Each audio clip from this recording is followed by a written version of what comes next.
오늘 우리가 이제 마태복음 17장인데 오늘 이제 굉장히 또 유명한 사건이죠. 변화산의 사건인데요. 오늘 우리가 이 말씀을 이해하려면 바로 전에 어떠한 일이 있었는지 기억해야 됩니다. 지난주 말씀 다 기억하시죠? 그렇죠? 예수께서 죽음 십자가에 대해서 하신 말씀을 우리가 볼 수가 있습니다. 예수님은 16장 마지막에 내가 곧 십자가에서 죽을 것이다 이렇게 말씀을 하십니다.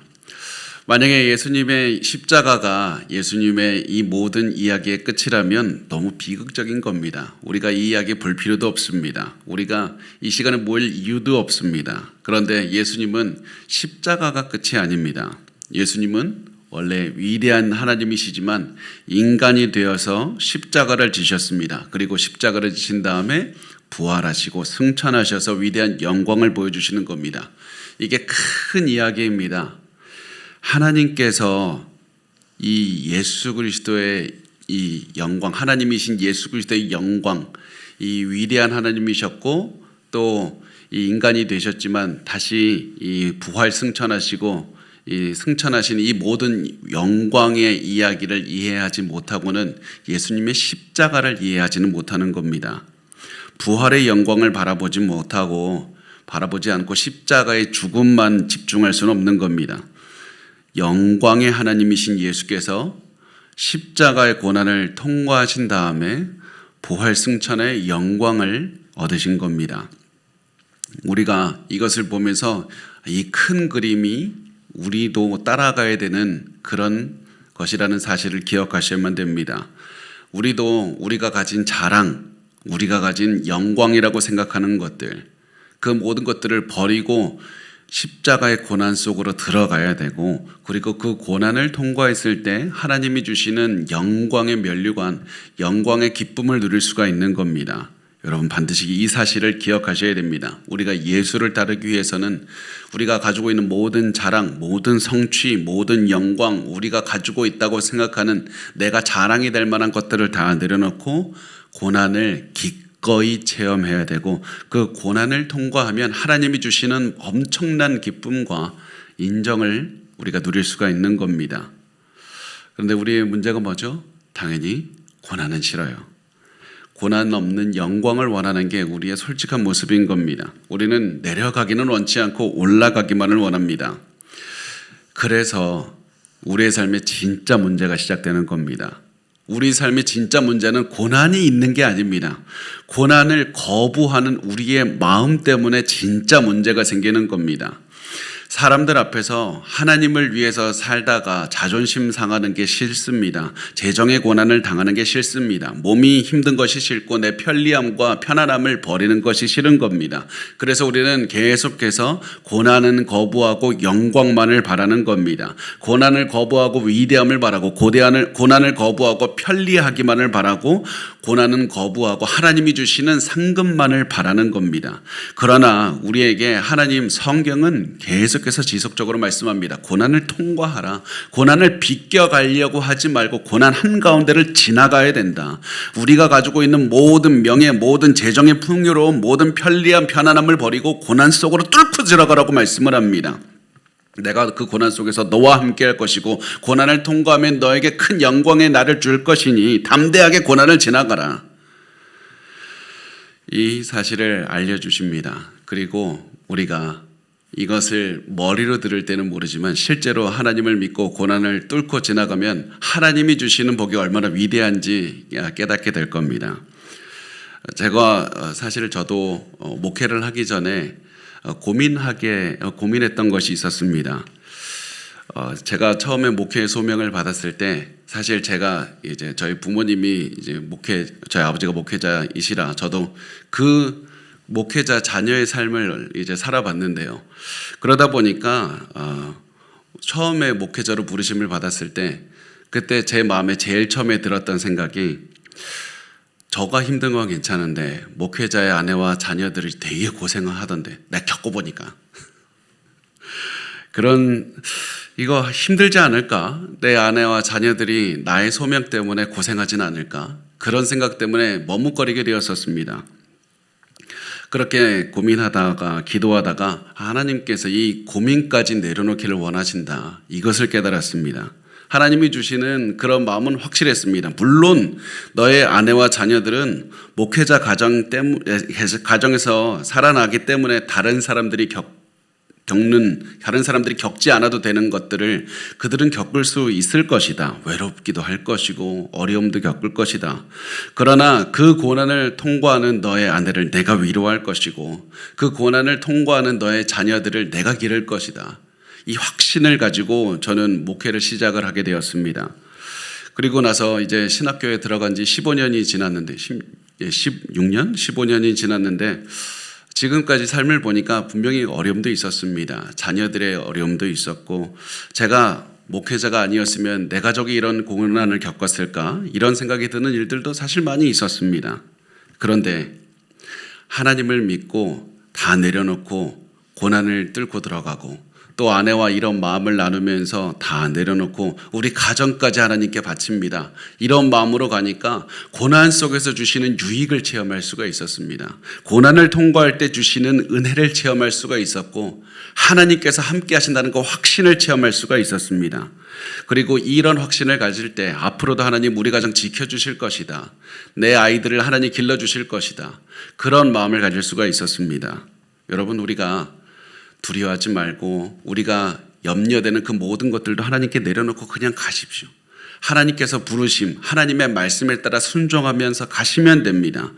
예수님을 위해서라면 모든 것들을 버리고 모든 것들을 내려놓고 걱정하는 것들도 하나님께 맡기고 그냥 고난 속으로 들어가시면 됩니다. 부르심 속으로 가시면 됩니다. 자발적으로 여러분의 인생을 헌신하십시오. 여러분의 삶 전체를 드리십시오. 여러분의 가정도 하나님께 바치십시오. 하나님께서 여러분을 사용하시고 여러분에게 엄청난 은혜를 주실 겁니다. 분명히 그렇다고 해서 고난이 없다는 얘기가 아닙니다. 있을 겁니다. 힘든 시간 올 겁니다. 그런데 하나님을 위해서 내 모든 것들을 내어버리고 하나님을 향해서 하나님께 다 드리면서 나아갈 때 하나님께서 우리와 함께 하신다는 것을 체험하게 될 것이고 우리가 걱정하던 그 모든 것들도 다 하나님께서 다스려 주시고 인도해 주시고 우리를 이끌어 주신다는 사실도 체험하게 될 겁니다. 하나님께 다 내려놓고 하나님만 따라가면 됩니다. 오늘 우리가 본문에서 자발적으로 고난을 겪으러 하나님께서 원하시는 그 고난, 십자가 고난을 겪으러 들어가는 예수 그리스도의 모습을 우리가 보게 됩니다. 아까 말씀드린 대로 마태복음 16장의 마지막에 십자가에 관해서 말씀하신 예수님께서는 그런데 곧바로 그냥 십자가로만 가는 게 아니라 오늘 굉장히 특이한 이 말씀 모습을 보여주시게 되는데 그것은 영광스러운 모습입니다. 하나님의 모습입니다. 그리고 그 모든 것을 보여주신 다음에 다 내려놓고 십자가로 걸어가는 모습을 보여주시는 겁니다. 여러분, 이 모습을 마음에 새기시길 바랍니다. 예수 그리스도의 오늘 말씀을 통해서 그리는 위대한 예수 그리스도의 모습을 마음에 새기시고 이 예수가 다 내려놓고 고난 한가운데로 뚜벅뚜벅 담대하게 걸어가는 그 모습을 마음에 새기시기 바랍니다.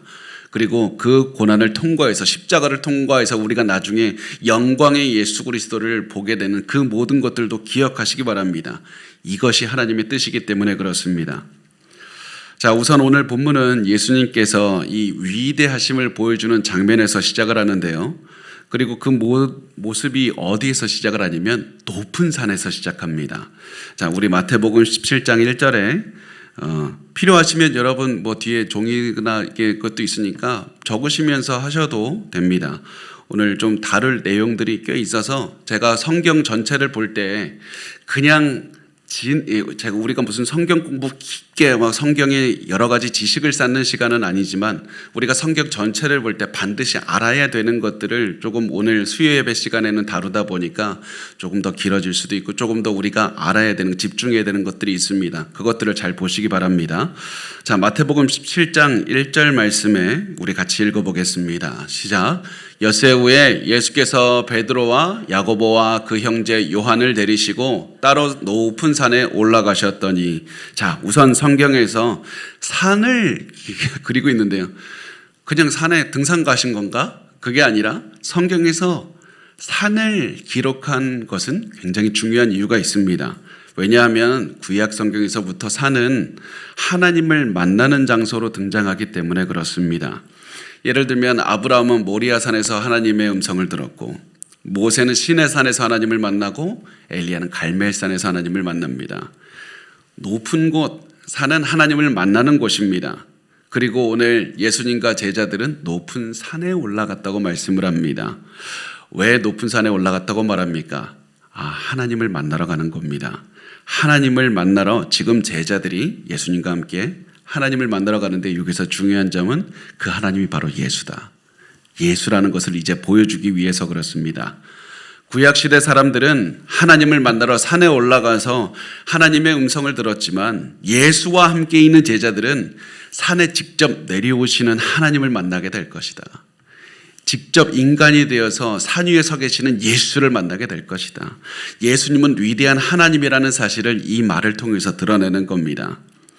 그리고 이 마태는 예수님이 위대한 하나님이라는 사실을 이것 말고도 계속해서 사실은 우리가 나눌 것보다 엄청나게 많이 말을 하는데, 그것 중에서 몇 가지만 이제 볼 건데요. 우선 우리가 마태가 왜 높은 산이라는 말을 하면서 이제 앞으로 이 기록을 하는 것들을 무엇과 비교하고 있는가? 마태는 왜 이 모든 표현, 앞으로 기록할 그 모든 것들을 단순히 예수님이 위대한 하나님이라는 사실만 그리고 있는 것이 아니라, 그걸 통해서 과거에 모세가 시내산에서 하나님 만난 거 기억해? 이것과 계속 비교하는 것을 아셔야 됩니다. 성경에서 모세는 이 당시 유대인들이 가장 위대한 사람이라고 여겼던 사람이었습니다. 모세 율법을 기록한 대단한 사람이었습니다. 모세보다 뛰어난 사람이 있을까? 이런 생각을 할 정도로 대단한 사람이었습니다. 그런데 이런 모세가 하나님을 만나러 시내산에 올라갔지만 높은 산에 예수께서 오셨다. 모세보다 위대한 분이 예수님이시다. 이것을 보여주고 있습니다. 그런데 오늘 우리가 단순히 모세가 시내산에 갔다는 것만 기억할 것이 아니라, 모세가 시내산에 갔을 때 어땠는지 우리가 좀 기억하기를 원하는데요. 모세가 출애굽을 했죠. 이스라엘 백성들을 데리고 출애굽을 한 다음에 시내산에 도착합니다. 그리고 이곳에서 이 하나님을 만나게 되는데, 이것을 이제 우리가 조금 더 깊이 볼 겁니다. 모세가 만난 하나님이 예수다라는 것을 오늘 본문을 통해서 계속 얘기하는 것을 보게 될 겁니다. 예수는 위대한 하나님이다. 이것을 기억하십시오. 자, 그것을 드러내는 여러 표현 가운데 마태가 가장 먼저 쓰는 표현이 무엇이냐면, 엿새 후에, 마태복음 17장 1절 제일 처음에 엿새 후에 라고 표현을 합니다. 엿새 후, 6일 후, 이게 무슨 얘기일까?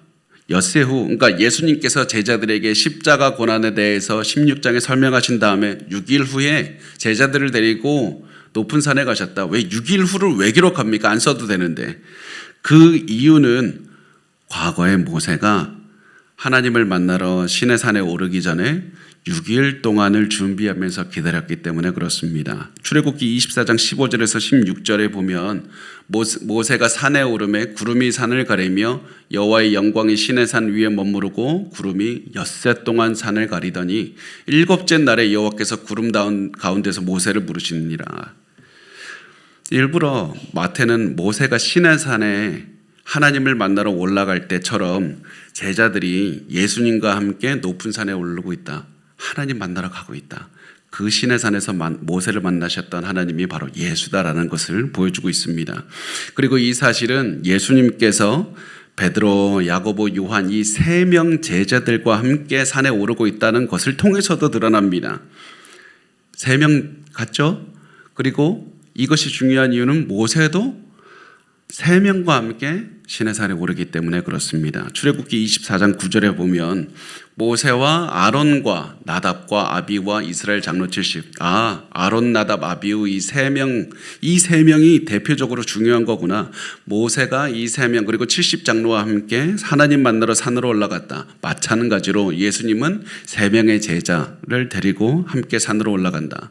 계속해서 비교하고 있는 거예요. 시내산으로 오른 모세, 높은 산에 오르신 예수 그리스도.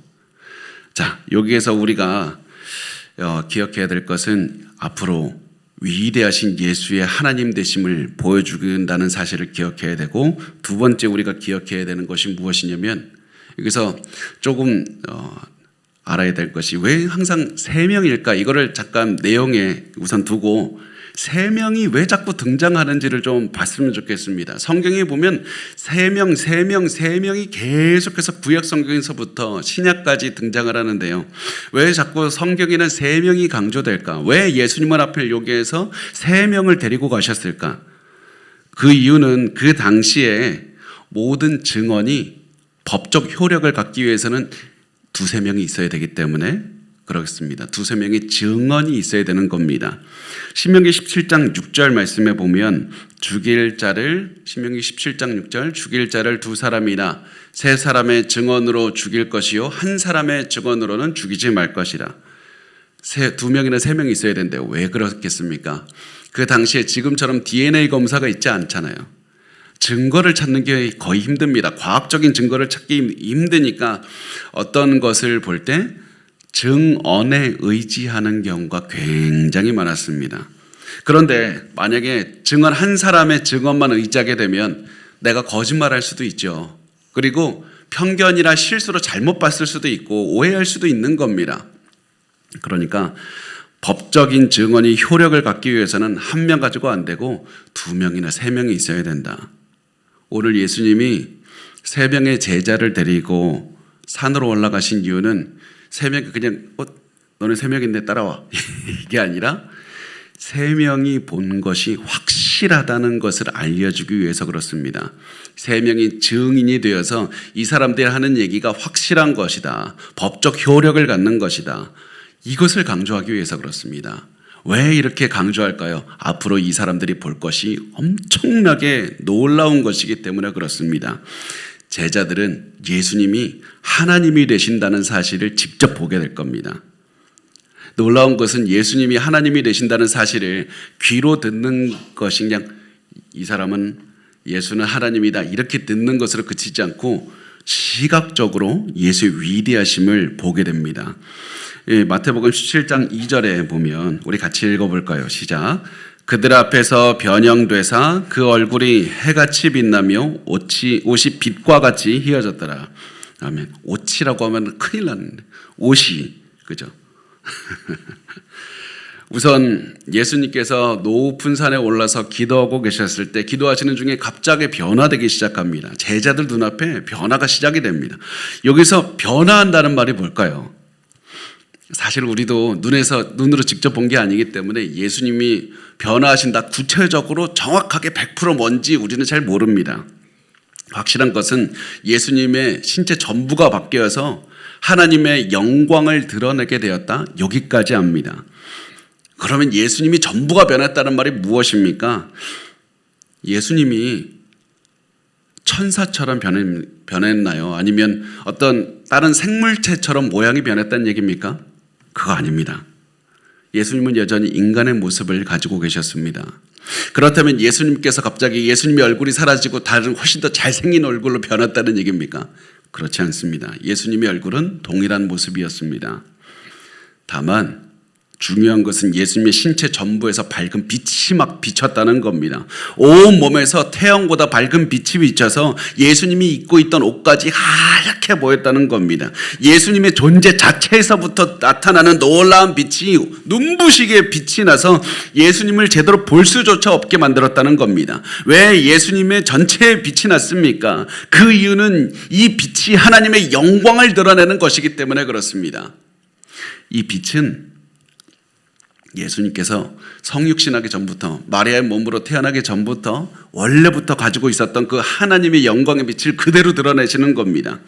그래서 빛이 났다는 것은 예수님이 하나님이라는 사실을 드러내고 있습니다. 잘 따라오고 계시죠? 갈수록 여러분의 얼굴이 굳어지고 있습니다. 자, 여기서 우리가 한 가지 질문할 수 있죠. 예수님이 하나님이라는 사실을 다른 방법으로도 드러낼 수 있었어요. 갑자기 지진이 나더라. 하늘에서 갑자기 비가 내리더라. 아니면 갑자기 천사들이 막 노래를 하더라. 이렇게 예수님이 하나님이라는 사실을 드러낼 수 있었는데 왜 예수님은 하필 영광의 빛을 비추는 방법으로 보이셨을까? 그게 중요하죠. 왜 빛이었을까? 그 이유는 출애굽기에 모세가 만난 하나님이 영광의 빛을 드러내셨기 때문에 그렇습니다. 이 하나님 영광의 빛을 비춰주셨는데요. 여기가 한 걸음만 더 나아가 볼까요? 모세가 하나님의 영광의 빛을 봤는데 중요한 것은 모세도 하나님의 빛을 보니까 모세의 얼굴에서도 광채가 났다는 겁니다. 출애굽기 34장 29절에 모세가 그 증거의 두 판을 모세 손에 들고 시내산에서 내려오니 그 산에서 내려올 때 모세는 자기가 여호와의 말하였으므로 말미암아 얼굴 피부에 광채가 나나 깨닫지 못하였더라. 모세가 산 위에서 빛이 나는 하나님과 대화하다 보니까 산에서 내려온 다음에서도 여전히 모세의 얼굴에서 빛이 났다는 겁니다. 왜냐하면 하나님의 빛이 모세의 얼굴에 비춰서 그 빛이 모세 얼굴에 남아서 모세 얼굴도 빛이 났다는 겁니다. 그런데 여기서 반드시 알아야 되는 게 있습니다. 모세 얼굴에 있는 빛은 모세의 빛이 아니에요. 하나님의 빛입니다. 하나님의 광채가 모세 얼굴에 비쳤기 때문에 잠시 모세 얼굴도 빛이 났던 겁니다. 그래서 모세 얼굴에 있던 빛은 조금 있으면 사라졌습니다. 세번역 성경에 고린도후서 3장 13절에 이렇게 말씀을 합니다. 모세는 이스라엘 자손이 자기 얼굴에 광채가 사라지는 것을 보지 못하게 하려고 그 얼굴에 너울을 썼지만 그와 같은 일은 우리는 하지 않습니다. 잘 보면 모세의 얼굴에 있었던 광채는 시간이 지나면 사라지는 광채였습니다. 왜 그렇습니까? 모세는 인간이었기 때문에 그렇습니다. 모세는 자기 스스로 빛을 내는 존재가 아니었습니다.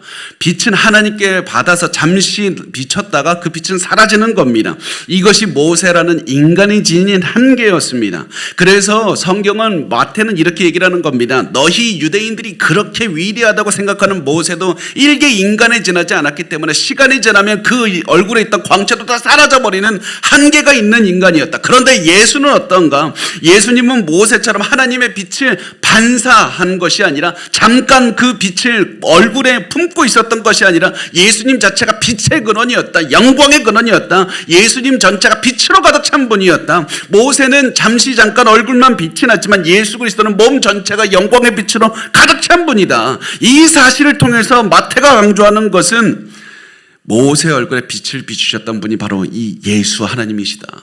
이것을 강조하는 겁니다. 하나님이 예수다. 하나님께서 이 예수가 하나님이 되셔서 모세를 만나주셨고 모세의 얼굴에 빛을 비추셨던 그분이 지금 너희 옆에 바로 서 계신다. 제자를 만나고 계신다. 제자들도 이 사실을 알았을 겁니다. 예수 그리스도의 모습을 보고 너무 놀랐을 겁니다. 제자들도 성경을 아는 사람들이었기 때문에 예수님의 빛을 나는 모습을 보고 모세의 광채를 기억했을 것이고 그 모세보다 위대하신 예수가 여기 있다는 사실을 깨달았을 겁니다. 놀랐을 겁니다. 그런데 이런 제자들 앞에 더 놀라운 장면이 펼쳐졌습니다. 그게 뭐냐면 자기들이 상상만 하던 구약의 위대한 두 명의 인물이 눈앞에 등장했기 때문에 그렇습니다. 3절 말씀에 보면 그때 모세와 엘리야가 예수와 더불어 말하는 것이 그들에게 보이거늘. 제자들 눈앞에 지금 두 명의 인물이 갑자기 서 있는데 그게 누구냐면 모세와 엘리야였습니다. 모세는 율법을 기록한 사람입니다. 율법, 구약 성경의 율법을 대표하는 사람이고 엘리야는 모든 선지자를 대표하는 인물입니다. 율법과 선지자, 그래서 구약 성경 전체를 대표하는 두 명이 지금 이 앞에 서 있던 겁니다. 그리고 이 모세와 엘리야, 율법과 선지자, 모든 구약 성경을 대표하는 인물이 예수 앞에 서 있는 것을 보면서 지금 마태가 말하고 있는 거, 하나님께서 이것을 통해서 보여주고 싶은 것이 무엇이냐면 예수가 구약의 완성이다. 예수가 성경의 중심이다. 구약 성경 전체가 예수를 가리키고 있다. 예수를 통해야만 구원을 받을 수 있다. 이것을 말씀하는 겁니다. 지금 엄청나게 놀라운 일들이 막 펼쳐지고 있는 겁니다. 여러분이 그 모습을 직접 봤다면 어떻겠습니까? 놀라죠. 나는 무슨 말 아무것도 생각이 안 나고 그냥 놀라서 그냥 바라보고만 있을 텐데 이런 것은 베드로에게도 마찬가지였습니다. 베드로도 지금 정신을 차릴 수가 없었습니다. 다만 베드로는 단순히 자기 눈앞에 모세와 엘리야가 있고 예수의 영광의 빛이 비추다는 그 사실을 보면서 구약의 완성이 예수님이다. 여기까지 깊게 가지는 못하고 그냥 야, 저 위대한 인물들이 예수님과 같이 있네. 오, 이게 꿈이야 생시야? 예수님이 저런 위대한 사람들과 같이 서 있는 것만으로도 좋았습니다. 그래서 베드로가 어떤 사람입니까? 행동파죠. 움직여야죠. 내가 뭐라도 해야 된다. 무슨 말하지? 할 말이 없네. 그럼 가만히 있으면 되는데 말을 합니다. 기어코. 그래서 굳이 베드로는 무슨 말이라도 하고 싶어서 자기가 무슨 말을 하는지도 모르고 막 말하기 시작합니다. 4절 말씀에 우리 같이 읽을까요? 시작. 베드로가 예수께 여쭈어 이르되 주여 우리가 여기 있는 것이 좋사오니 만일 주께서 원하시면 내가 여기서 초막 셋을 짓되 하나는 주님을 위하여 하나는 모세를 위하여 하나는 엘리야를 위하여 하리이다. 아멘. 저는 때로 어떤 말은 안 하고 그냥 마음에 두는 게 좋다는 생각을 할 때가 있어요. 그런 생각하실 때 있죠. 우리 마음에 생각나는 모든 말을 할 필요는 없습니다, 여러분. 때로는 우리 마음에 아무리 하고 싶다는 생각이 들어도 그 말 안 하는 게 제일 좋을 때가 있고요. 정말 하고 싶다. 그런 행동이 있어도 안 하는 게 좋을 때가 있는 겁니다. 그런데 베드로도 이 말 안 했으면 좋았을 텐데 굳이 하고 싶었습니다. 그래서 베드로는 무슨 말이라도 하고 싶어서 이렇게 얘기합니다. 주여 우리가 여기 있는 것이 좋사오니. 이 말은 내가 이런 위대한 만남이 이루어지고 있는 장소에 있으니까 너무 좋아요. 저 여기서 내려가고 싶지 않아요. 이 장소에 있는 것만으로도 감격스럽습니다. 그러면서 베드로가 이렇게 얘기를 합니다. 예수님이 원하시면 예수님과 모세와 엘리야를 위해서 초막 3개를 짓겠습니다. 이 말은 예수님과 모세와 엘리야가 만난 것을 기념해서 기념 건축물을 제가 만들고 싶어요. 그래서 영원히 이곳을 보면서 사람들이 예수님의 영광을 바라보게 하고 싶다는 그런 의미가 됩니다. 분명히 언뜻 들으면 베드로가 좋은 말 한 거죠. 예수님 높이는 말 아닙니까? 그런데 이 말은 굉장히 잘못된 말이었습니다. 왜냐하면 초막 3개를 짓겠다. 초막 3개를 짓겠다라는 말은 예수님과 엘리야와 모세를 동등하게 여기겠다는 말이기 때문에 그렇습니다. 예수님이 하나님이시고 모세와 엘리야도 예수님을 높이기 위해서 등장한 건데 오직 주목을 받아야 되는 분은 예수님 한 분인데 베드로는 모세와 엘리야와 예수님을 위해서 초막을 짓겠다. 예수님과 이 나머지 2명을 동급으로 여기는 겁니다. 동등하게 대원한 겁니다. 게다가 여러분 잘 들어주세요. 베드로가 놓치고 있는 게 하나가 더 있었는데 이 기념물들을 만들어서 영원히 예수님께 영광 돌리겠습니다. 사람들이 예수님 박수치게 만들겠습니다. 이게 뭐가 잘못됐습니까? 예수님께서 이 땅에 이 산으로 제자들을 데리고 오신 목적이 그게 아니기 때문에 그렇습니다. 예수님은 높은 산에 하나님이신 것을 보여주기 위해서 산으로 제자들을 끌고 오셨는데 내가 하나님의 위대한 영광을 보여줄 테니까 초막 3개를 지어라. 그런 목적으로 데리고 오신 게 아니에요.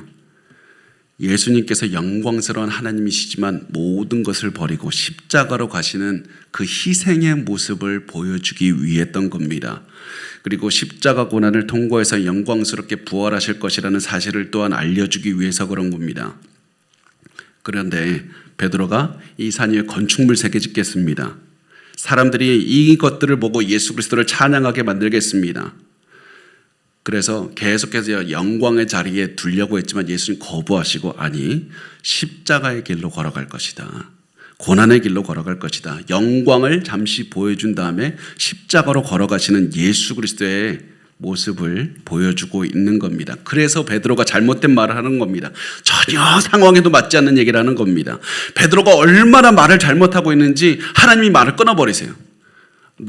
여러분 우리가 말하고 있을 때 우리 가족이 저거 말하면 안 되는데 하면서 직접 개입해서 말 끊으면은 나 지금 말 잘못하고 있구나 깨달을 수 있는데 얼마나 베드로가 말을 잘못하고 있으면 하나님이 개입해서 야, 말 그만해 그러면서 하나님 아버지가 말씀을 끊으시고 하나님의 말씀을 시작합니다. 그것이 5절 말씀인데요. 말할 때에 호련히 빛난 구름이 그들을 덮으며 구름 속에서 소리가 나서 이르시되 이는 내 사랑하는 아들이요 내 기뻐하는 자니 너희는 그의 말을 들으라 하시는지라. 자, 마태가 그리고 있는 그림을 다시 한번 그려볼까요? 성경에서 계속해서 중요하게 나타나는 상징이 또 하나 드러나는데, 마태는 단순히 하나님이 말씀하셨다라고 하지 않고 구름이 덮였다고 얘기를 합니다. 저는 어렸을 때 성경에서 구름을 읽을 때마다 손오공의 근두운이 떠올라서 하나님이 구름 타고 이렇게 군두운으로 이렇게 오셨나 이런 생각을 했는데, 그것이 아니라 성경에서 구름은 하나님의 임재를 상징합니다. 거룩한 하나님의 임재를 상징하는 겁니다. 이 거룩한 하나님께서 구름을 가득 덮으셨다. 하나님의 임재가 가득한 겁니다. 거룩한 위압감, 사람들이 도저히 견딜 수 없는 위대한 하나님이 그 임재, 그 무거운 임재로 이 장소를 가득 채우신 겁니다. 그리고서는 하나님께서 이렇게 말씀합니다. 이는 내 사랑하는 아들이요 내 기뻐하는 자니 너희는 그의 말을 들으라. 하나님께서는 베드로에게 하시는 말씀이 이겁니다. 베드로야, 너 지금 중요한 게 뭔지 알아야 된다. 이 영광스러운 모습을 보여준 이유가 무엇이냐? 초막 3개 짓고 너의 손으로 짓는 그 초라한 초막으로 예수의 영광을 드러내게 하려는 것이 아니라, 이 영광스러운 예수의 모습을 보여준 이유는 예수가 하나님이시고 예수가 구약의 완성이기 때문에 이제부터 예수가 하는 말을 들어야 된다는 것이 중요한 것이다.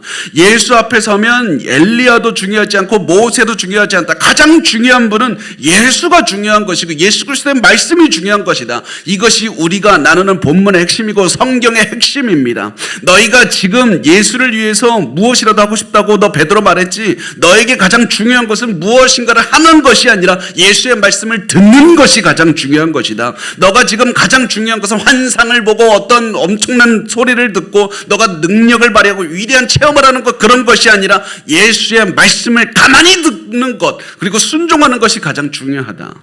여러분, 이것이 성경의 핵심입니다. 우리도 보면 놀라운 상황에 처하고 힘든 상황에 처하면 자꾸 무엇이라도 하려고 하지 않습니까? 마치 우리가 흔히 하는 말 중에 발등에 불 떨어졌다.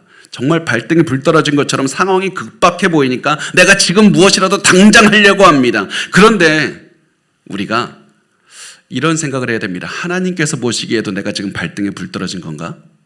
하나님께서 보시기에도 나 지금 엄청 급박한 상황이라서 1분 1초를 내가 참지 않고 빨리빨리 결정해야 되는 상황인 건가? 내가 막 말을 해야 되고 내가 막 움직여야 되고 내가 지금 걱정해서 내가 계속 돌아다녀야 되는 상황인 건가? 그렇지 않을 때가 굉장히 많습니다. 그리고 아무리 상황이 급박해도 우리가 할 수 있는 것은 거의 없어요. 우리가 무슨 발등에 있는 불을 끄기 위해서 아무리 노력해봐도 사실 발등의 불은 우리가 끌 수 있는 게 아닌 경우가 굉장히 많습니다. 그래서 우리가 급한 환경에 놓였을 때 가장 먼저 해야 되는 것은 예수의 음성을 듣는 겁니다. 사람들의 조언을 듣고 이리저리 다니면서 내가 몸을 바쁘게 하면서 그냥 그렇게 할 것이 아니라 가장 먼저 예수님의 음성을 들으시기 바랍니다. 그러면 어떻게 하면 우리는 예수님의 음성을 들을 수 있습니까? 성경을 읽으시면 됩니다. 성경에 기록된 예수님의 말씀을 읽으시기 바랍니다. 급하게 읽지 말고 그냥 대충 듣지 말고 그 말씀을 자세하게 듣고 생각해보고 내 삶에 어떻게 적용할 수 있는지 계속 생각해 보십시오. 그러면 방향이 보입니다. 그러면 하나님께서 길을 알려주십니다. 그대로 순종하며 살면서 됩니다. 그런데 많은 분이 성경 읽기를 싫어하시죠. 성경에 기록된 말씀보다 더 극적인 놀라운 체험하기 일어납니다. 환상을 보고 막 하나님 구약시대에 말씀하셨던 것처럼 저에게도 하나님 놀라운 음성을 들려주세요. 이렇게 말을 합니다. 이런 마음을 가진 한 사람이 목사님을 찾아갔습니다. 그 사람이 목사님께 가서 이렇게 말합니다. 목사님, 저는 하나님의 음성을 듣고 싶어요. 그 말을 들은 목사님이 이렇게 말씀하셨습니다. 성경을 읽으세요. 그 말을 들은 성도는 말합니다. 저는 하나님의 말씀을 귀로 듣고 싶다고요. 그 말을 들은 목사님은 대답합니다. 성경을 소리내서 읽으세요. 그 말을 듣는 사람이 답답해서 목사님께 말합니다. 목사님, 하나님의 음성을 크게 듣고 싶다고요. 어떻게 해야 됩니까? 성경을 크게 읽으세요. 성경 안에 우리가 필요한 모든 말씀을 해주셨습니다. 그 말씀을 듣고 묵상하시면 됩니다. 순종하시면 됩니다. 그것이 우리의 삶의 중심이 되고 우리가 해야 되는 가장 급박하고 중요한 것이기 때문에 그렇습니다. 그리고 그 사실을 강조하기 위해서 성경은 이렇게 말씀합니다. 6절에서 8절까지의 말씀을 우리 같이 읽겠습니다. 시작. 제자들이 듣고 엎드려 심히 두려워하니 예수께서 나와 그들에게 손을 대시며 이르시되 일어나라 두려워하지 말라 하시니 제자들이 눈을 들고 보매 오직 예수 외에는 아무도 보이지 아니하더라. 아멘. 구름 속에서 들려오는 하나님의 위대한 음성을 들은 제자들은 너무 무서웠습니다. 두려웠습니다. 내가 위대한 하나님의 임재 앞에 있는 거구나. 이 제자들이 무서워서 엎드려 있었습니다. 그런데 이런 제자들을 불쌍하게 여기신 예수님이 제자들을 따뜻한 손으로 만져주십니다. 너희 하나님은 인자와 사랑이 가득한 하나님이다. 그래서 예수님은 제자들을 만져주시고 제자들은 예수님의 따뜻한 손길을 느끼고는 눈을 들어서 주변을 바라보기 시작합니다. 그런데 모세와 엘리야는 사라졌고 예수님만 보였습니다. 오직 예수 외에는 아무도 보이지 아니하더라. 이 말씀을 보고 많은 사람이 질문합니다. 모세와 엘리야는 도대체 어디 갔어요? 성경은 말씀합니다. 그건 중요하지 않아. 중요한 것은 예수가 중요하다. 예수님만 바라봐야 된다. 모세보다 엘리야보다 더 중요하신 분은 예수 그리스도시다. 너희의 삶에 아무리 큰 문제가 생겨도 예수보다 위대하지 않고 너희의 삶에 아무리 크게 누르는 환경과 고난이 와도 예수보다 크지 않다. 예수만 바라보라. 예수만 바라보라. 그럼 어떻게 해야 예수님만 바라볼 수 있습니까? 내 인생의 발등에 불 떨어지는 것 같은데 목사님 자꾸 예수님의 말씀을 들으라고 하고 예수님만 바라보라고 하는데 그게 됩니까? 사실 저도 제 비밀을 말씀드리면 저도 힘들 때 성경 잘 안 읽혀요. 딴 데 가서 말씀하시면 안 됩니다. 비밀인데 저도 힘들면 뭐 자꾸 읽냐 이런 생각이 들어서 안 읽혀요. 그때 저 어떻게 하냐면 이불 덮고 누워서 성경 틀어놓습니다. 유튜브에도 성경 읽어주는 유튜브도 많고요. 성경 읽어주는 어플도 많습니다. 그거 그냥 듣습니다. 가만히 듣고 있고 때로는 집중해서 듣고 싶지 않아서 성경 어플 틀어놓고 딴 생각할 때도 있고 잠을 잘 때도 있고 집중해서 들을 때도 있습니다. 그런데 중요한 것은 계속 듣습니다. 들으면 회복하게 돼요. 하나님께서 다시 일어날 힘을 말씀을 통해서 주시고 내 상처난 가슴을 하나님께서 싸매 주시고 내 몸이 아플 때도 하나님께서 쓰다듬어 주시고 위로해 주시고 다시 일어날 비전과 능력을 주십니다. 다시 예수님만 바라보게 하시고 예수님 외에는 아무것도 보지 않게 하십니다. 여러분 힘들 때 그냥 침대 안에 누워서 말씀만 들으십시오. 예수님의 말씀을 계속 들으십시오. 예수님을 바라볼 수 있게 될 겁니다. 그러면 고난을 넘어설 힘을 얻게 됩니다. 집중해서 예수님만 보시면 됩니다. 이렇게 해서 예수님께서 이 영광스러운 모습을 보여주셨는데 이제 결론이 무엇입니까? 이제 예수님 위대한 모습 다 봤습니다. 예수님 하나님이시다. 그러면 뭐 어떻게 해야 됩니까? 이제 성경이 내리는 결론은 예수님 산에 계시니까 우리 다 예수님 만나러 산으로 가자. 그것이 아니라 성경이 강조하는 것은 이 위대한 예수께서 산으로 내려오시더라. 이겁니다. 마태복음 17장 9절에 그들이 산에서 내려올 때 여기까지만 보겠습니다. 예수께서 산에서 내려오십니다. 위대한 하나님이신 그 영광을 보여주신 다음에 산 아래로 기꺼이 걸어가서 사람들 속으로 들어가십니다. 이것이 놀라운 겁니다. 예수님께서는 영광을 버리고 고난 속으로 들어가셨습니다.